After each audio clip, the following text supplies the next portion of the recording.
Bonjour à tous, c'est Daniel, pasteur de l'Église biblique baptiste de Charleville-Mézières. Je suis content que vous êtes là. J'espère que vous êtes prêts pour le déconfinement. Ça va arriver dans quelques jours. Aussi, nous avons des nouvelles par rapport de l'Église. Évidemment, ça sera un peu plus long, quelques semaines, peut-être début juin, quand on va s'assembler. Ça sera un peu différent aussi. On prier avec nous par rapport à ce qu'on va faire avec notre local. Évidemment, on sera bien serré, donc peut-être on va faire des études, des choses différentes. Donc priez avec nous pour la volonté de Dieu par rapport à ce qu'on va faire. Et c'est super. C'est super génial de penser que nous pouvons quitter la maison. Donc, je sais que vous êtes prêts et je suis prêt. Et on va, par la grâce de Dieu, on va s'assembler bientôt un de ces jours, cet été. Donc, je vous demande, si vous avez une Bible, on va étudier un passage en Hébreux chapitre 5. Hébreux 5, le don de la croissance. Le don de la croissance. Nous avons le grand privilège de grandir dans notre foi. Et on va examiner ce que la Bible dit. Hébreux 5, 8. Bien que ton fils a appris l'obéissance par les choses qu'il a souffertes, et ayant été rendu parfait, il est devenu l'auteur du salut éternel pour tous ceux qui lui obéissent. Dieu l'ayant déclaré souverain sacrificateur selon l'ordre de Melchizedek, au sujet de qui nous avons beaucoup de choses à dire qui sont difficiles à expliquer, parce que vous êtes devenus lents à comprendre. En effet, tandis que vous devriez être maîtres depuis longtemps, vous avez encore besoin d'apprendre les premiers éléments des oracles de Dieu, et vous en êtes venus à avoir besoin de lait et non de nourriture solide. Ou celui qui se nourrit de lait ne comprend pas la parole de la justice, car il est un petit enfant. Mais la nourriture solide est pour les hommes faits, pour ceux qui, par l'habitude, ont le jugement exercé à discerner le bien et le mal. Prions. Père Céleste, merci pour ce privilège d'ouvrir la Bible encore une fois. Merci pour le privilège même d'avoir une Bible. Nous avons vraiment besoin de toi aujourd'hui. Bénis cette vidéo. Je prie que ça soit encourageant pour ceux qui regardent. Aussi pour notre Église, je prie que tu la bénisses. Aussi pour chacun de nous. On a notre pays aussi, Père. Nous prions pour la France. Nous prions pour les responsables qui ont vraiment besoin de toi, Père. Encore, merci pour ce moment ensemble. Nous prions ces choses au nom de Jésus. Amen. Le don de la croissance. Il y a très longtemps, 1838, il y avait un couple, les nudistes aux États-Unis. La dame, elle a accouché un enfant, un grand bébé, 4 kg 4 kg 300 grammes à la naissance, et ils ont appelé le fils Charles. Et ce garçon, il a commencé à grandir, mais pas beaucoup.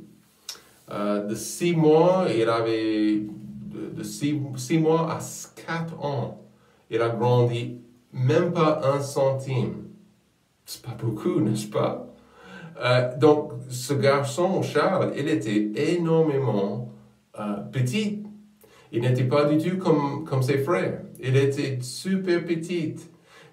Il était en bonne santé.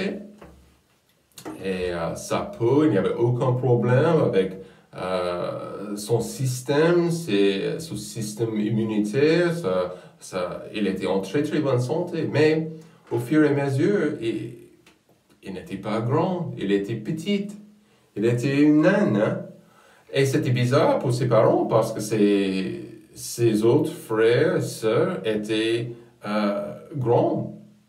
Et en fait, Un jour, il y avait un monsieur, peut-être vous connaissez P.T. Barnum, c'était le grand fondateur d'un cirque américain, et il était un cousin quelque part là-bas, et il a téléphoné, il a contacté les parents, et il a proposé d'aller avec ce garçon dans son cirque.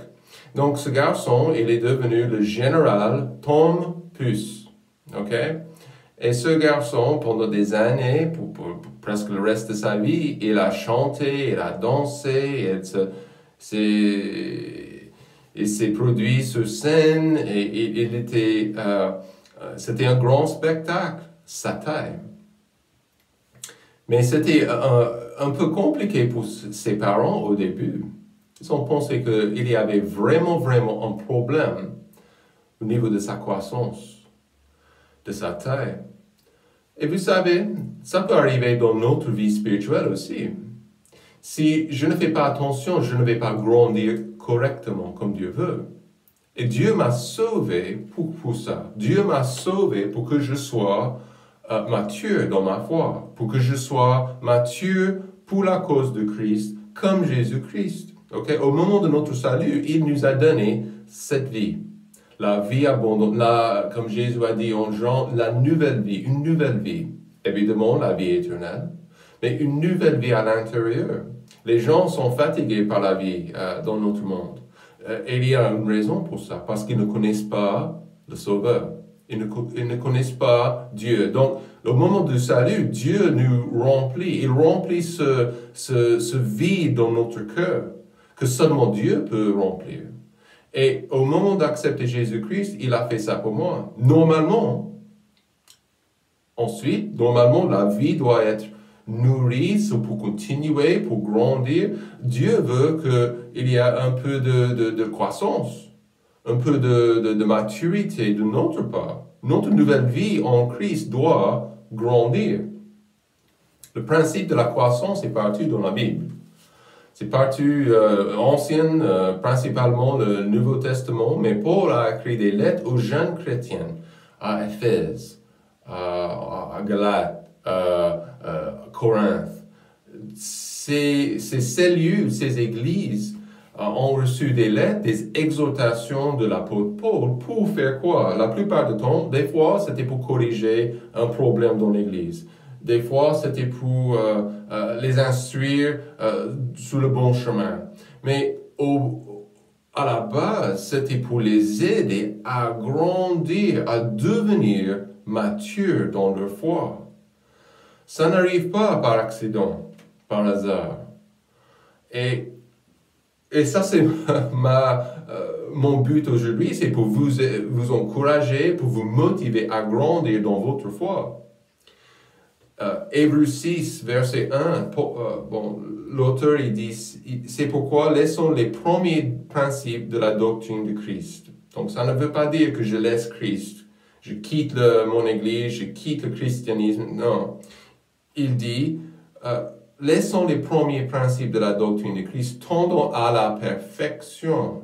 Et le mot grec pour la perfection, ça parle exactement de notre sujet aujourd'hui. De la maturité, d'être complet, d'être quelqu'un qui est mature, capable à prendre les justes décisions, capable à diriger, mener une famille, mener un couple en mariage, et de faire ce que Dieu veut. Aujourd'hui, des fois, ça arrive dans notre vie que nous ne grandissons pas. Et il dit dans ce verset, Hébreux 6, 1, j'abandonne les principes élémentaires pour passer aux choses plus grandes. J'espère dans votre cœur, si vous êtes sauvé, j'espère que vous avez une envie dans votre cœur d'atteindre les sommets de cette vie chrétienne, d'accomplir les choses énormes pour Jésus-Christ, pour l'éternité. J'espère que vous avez dans votre cœur une envie de devenir plus grand, plus mature, plus fort dans votre foi que vous étiez la semaine dernière. Ça, c'est complètement normal. Je me souviens, quand j'étais jeune, j'ai joué au basket avec mon papa. Et des fois, il m'a donné une fessée chaque fois. Il m'a battu, il m'a battu, il m'a battu. Mais lorsque j'avais 14 et 15 et 16, j'ai gagné. Mais vous savez, pendant toutes ces années de frustration, de défaite, de perte, honnêtement, j'avais envie. Et je me suis entraîné. Je voulais battre, je voulais battre mon père sur le terrain de basket. Et pour nous aujourd'hui, c'est ça le cœur. Une envie de grandir, de motiver, de faire quelque chose mieux, d'accomplir des choses mieux pour le Seigneur. Et vous savez, c'est le moment, j'ai même au magasin aujourd'hui, j'ai acheté un petit sachet des graines, des semences, des fleurs. Je vais les planter dans les prochains jours, je vais les mettre sur le balcon. Mais vous savez, je veux que ces fleurs poussent. Je veux que mes fraisiers portent du fruit. Et on fait beaucoup d'efforts. On arrose, on prépare le sol,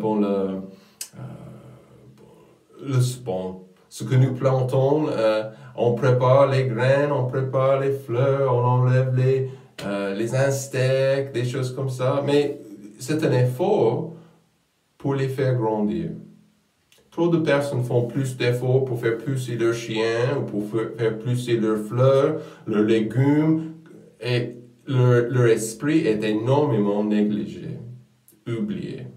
Pour grandir dans la foi chrétienne, il faut faire un effort personnel. Écoutez-moi, pour les fidèles de notre Église, une chose est sûre, ce n'est pas moi qui est responsable. Bon, à la fin de la journée, je peux prêcher, je peux t'enseigner, je peux vous encourager, vous motiver, mais à la fin de la journée, vous êtes responsable pour vous-même. Vous devez faire un effort personnel.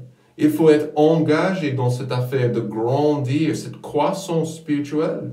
Si vous dépendez uniquement sur votre pasteur ou un ami chrétien une fois par semaine, vous serez déçu. Vous ne serez pas vraiment mature, comme la Bible dit. Il t'a dit, tendons à la perfection, d'être complet, d'être mature. On ne va jamais être parfait dans ce monde, parce qu'on est toujours dans cette chair. Mais c'est la réalité. Pour nous, pour grandir dans notre foi, il faut faire un effort personnel. Paul a dit en 1 Corinthiens, chapitre 13, verset 11, « Quand j'étais enfant, je parlais comme un enfant.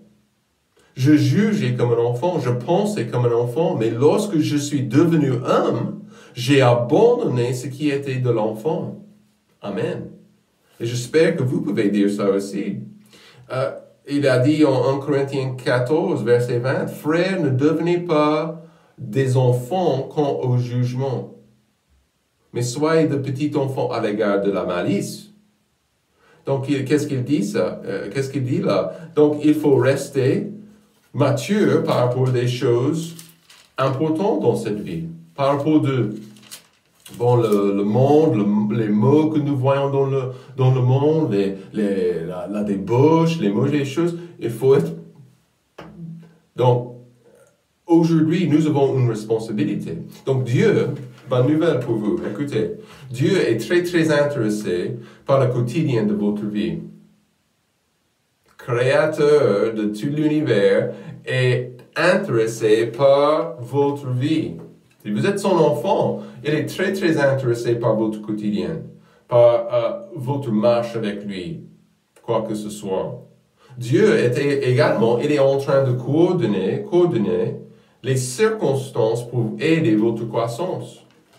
C'est intéressant, vous savez, quand le vent, ça souffle. Est-ce que vous avez jamais regardé les arbres et même les plantes, quand les plantes sont... Qu'est-ce que ça fait? Ça aide les racines des plantes, ça aide les racines des arbres.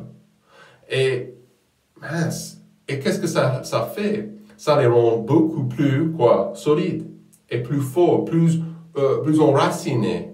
Et même chose pour nous aujourd'hui, les circonstances dans nos vies sont là pour une raison. C'est Dieu qui peut coordonner toutes ces affaires, toutes ces circonstances. Aussi, Dieu est passionné par le produit fini. C'est quoi le produit fini? La maturité. La maturité. J'espère que vous êtes plus mature que vous étiez il y a 6 mois, 1 an. Et Dieu veut que je sois comme son cher Fils unique. Et je veux être comme son Fils unique.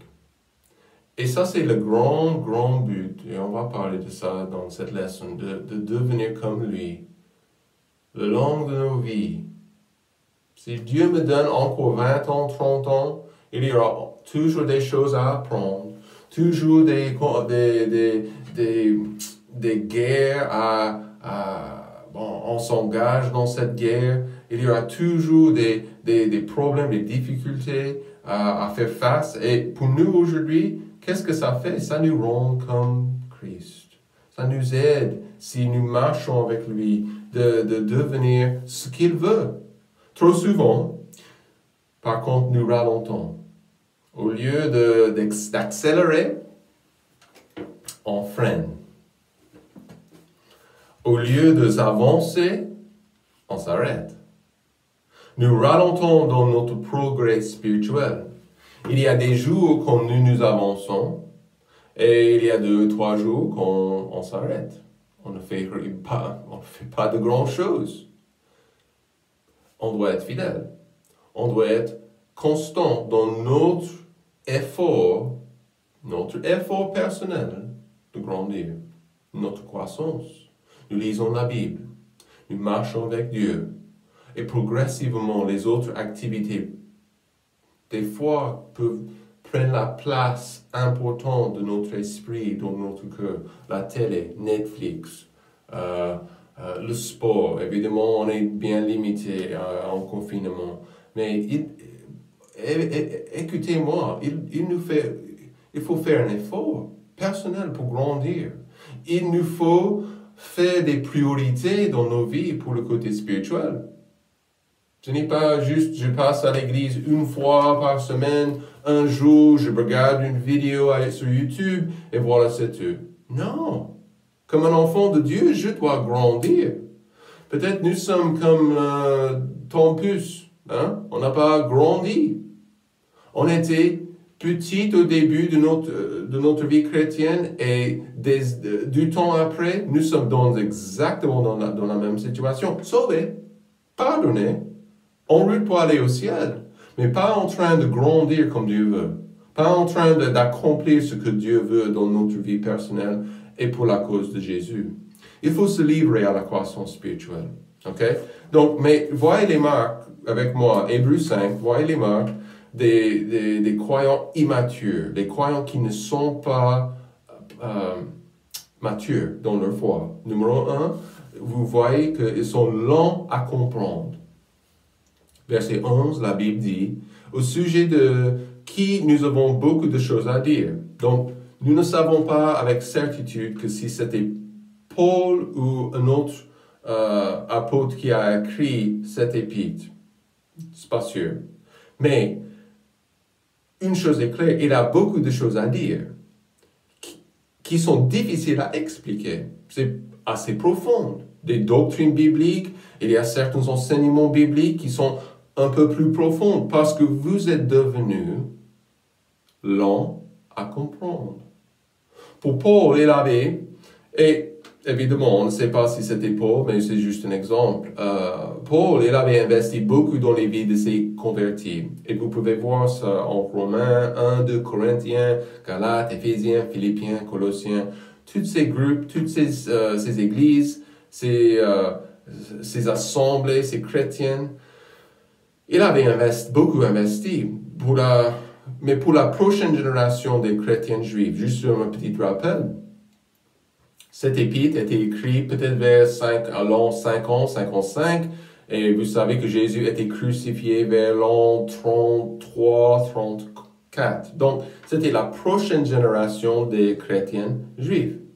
Et Paul, il avait investi beaucoup. Paul était juif. OK?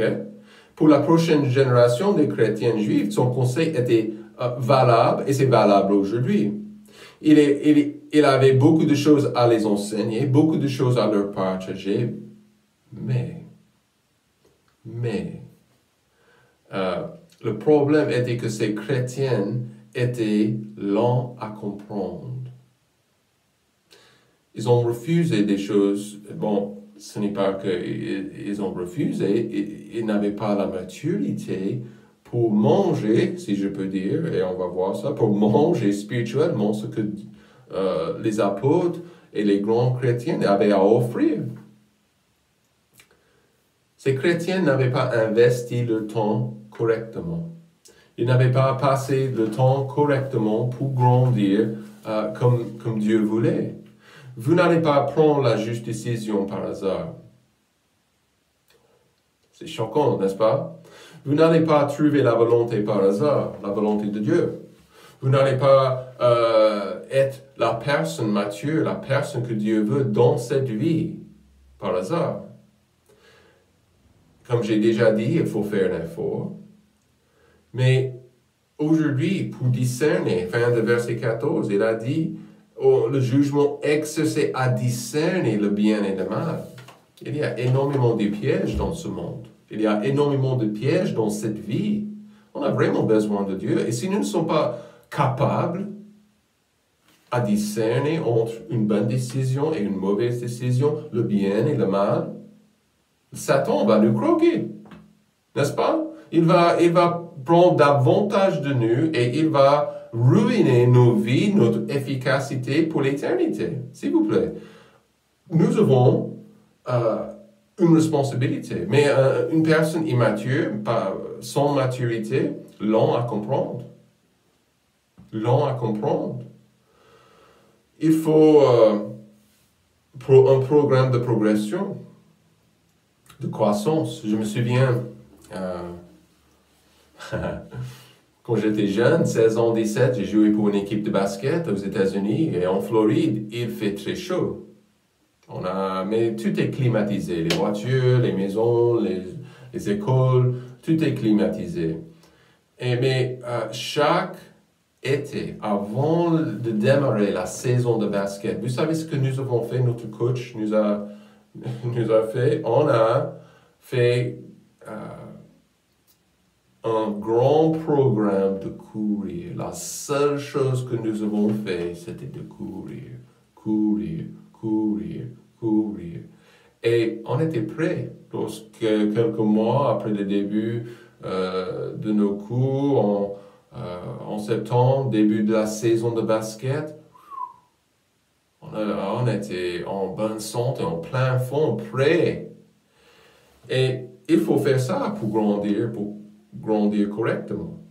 Il faut être fidèle à lire. Il faut être fidèle à prier. Il faut être dévoué à notre maturité. Sinon, vous n'aurez pas la capacité à comprendre ce que Dieu est en train de faire dans votre vie. Numéro 2. Il y a des croyants immatures, sont ceux qui loupent des occasions à grandir. Verset 12. En effet, tandis que vous devriez être maîtres depuis longtemps, il dit.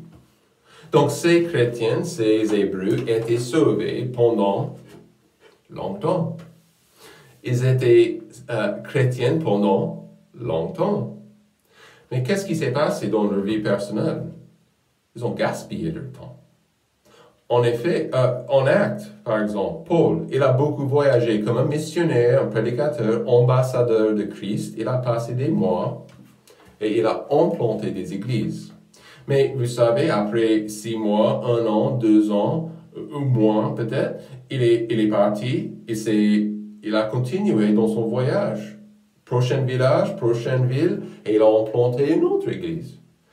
Et Paul était vraiment, vraiment béni par le Seigneur.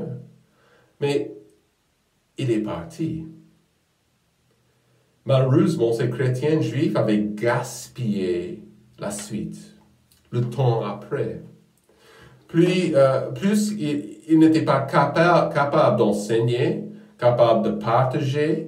Donc, je vous demande par curiosité, est-ce que vous êtes capable aujourd'hui, si quelqu'un vous demande, monsieur, madame, je ne suis pas 100% certain que j'irai au ciel. Est-ce que vous pouvez m'expliquer de la Bible comment je peux y aller?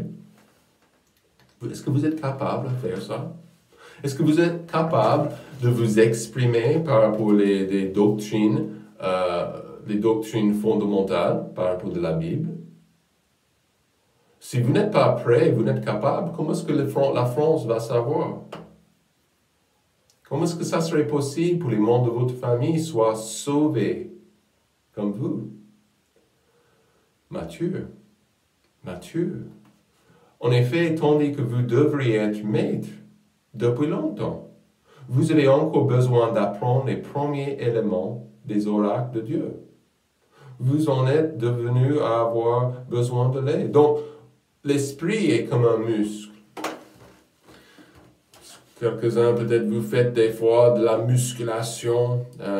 Des fois, j'ai vu une vidéo il y a 2 semaines par rapport de Arnold Schwarzenegger. Il a 72 ans, quelque chose comme ça, pas loin de ça. Et il est toujours chaque jour. Il habite à Venise, en Californie, la ville de Venise. Et il est toujours dans la même salle de musculation où il a commencé. Il y a derrière, des photos de lui, il y a 30, 40 ans, quand il a gagné des titres de Monsieur le Monde, ou quelque chose comme ça. Et il était super fort, super musclé. Et vous savez, ça c'est nos esprits aussi. Faibles et forts, exercés. Il faut que Paul ou un autre apôtre, il était obligé de l'enseigner, de répéter encore et encore une vérité ou un principe qu'ils auraient dû apprendre. Longtemps, la Bible dit. On doit s'avancer dans notre foi, ok? Ce n'est pas suffisant de louper des occasions à grandir. Prenez chaque occasion, chaque jour, comme un moment à saisir pour grandir, pour devenir plus fort, ok? Plus grand dans notre foi. On ne peut pas gaspiller le temps que Dieu vous donne. Vous savez pourquoi, n'est-ce pas? Vous n'avez aucune idée combien de temps qui vous reste. La leçon pour nous est de saisir chaque jour pour grandir et pour devenir mettre en pratique. De mettre des choses que je prends en pratique, grandir, je me prépare, je ne peux pas louper un jour. Je dois grandir. Dernière chose, la tendance à reculer. Verset 12, dernière phrase. Vous en êtes venus à avoir besoin de lait, non de nourriture solide. Ou celui qui se nourrit de lait ne comprend pas la parole de la justice, car il est un petit enfant, qui veut être un petit enfant. Mais la nourriture solide est pour les hommes faits, pour ceux qui, par l'habitude dans le jugement, exercent à discerner le bien et le mal. Vous voyez cette tendance largement dans l'Ancien Testament. Le peuple d'Israël a suivi Dieu, mais après un peu de temps, ils ont retrouvé leurs anciennes idoles. Ils se sont reculés vers l'idolâtrie. Même dans nos temps modernes, il y a des moments quand les adultes, vous savez, il y a des adultes qui se comportent comme des enfants. Ces gens refusent de grandir. Et ça, c'est énormément triste.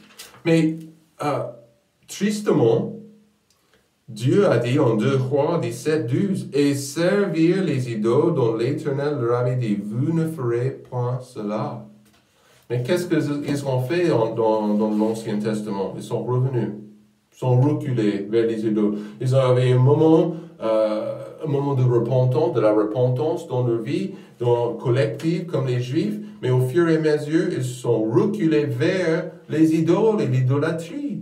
Cette idée des enfants, la seule chose qu'ils peuvent manger, c'est du lait. Oui, je me souviens, j'ai 4 enfants et au début, les enfants ne sont pas quittés le ventre de maman pour manger les beefsteaks. Tant mieux.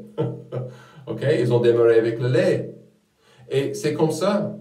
Mais quand la Bible parle, l'auteur ici, il parle de la nourriture solide. Ça parle de quoi? Ça parle de la maturité, quelque chose qui peut nous satisfaire, quelque chose plus satisfaisant, quelque chose plus fort, la doctrine plus forte.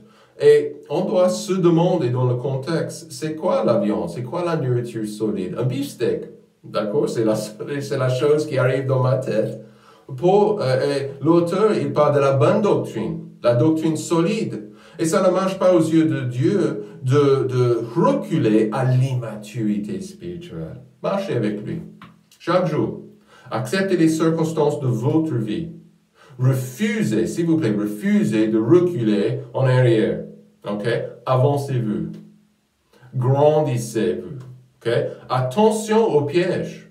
Attention aux pièges qui existent dans le monde. Parce que Satan, notre ennemi, il va essayer de vous tromper. Il va essayer de vous détourner et de vous frustrer. Éphésiens chapitre 4, verset 13, « Jusque ce que nous soyons tous parvenus à l'unité de la foi et de la connaissance du Fils de Dieu, à l'état d'homme fait, à la mesure de la stature parfaite de Christ. » Nous avons une grande occasion de grandir. Et c'est un don. Ne gaspillez pas votre temps dans cette vie, parce que vous n'avez qu'une seule. Prenez votre temps, grandissez comme le Seigneur, et commencez à manger des beefsteaks spirituels. D'accord? Passez une bonne journée, vous êtes dans nos prières, vous pouvez me contacter sur WhatsApp, vous pouvez me contacter aussi par téléphone si vous avez envie, on va se voir bientôt. Bonne journée!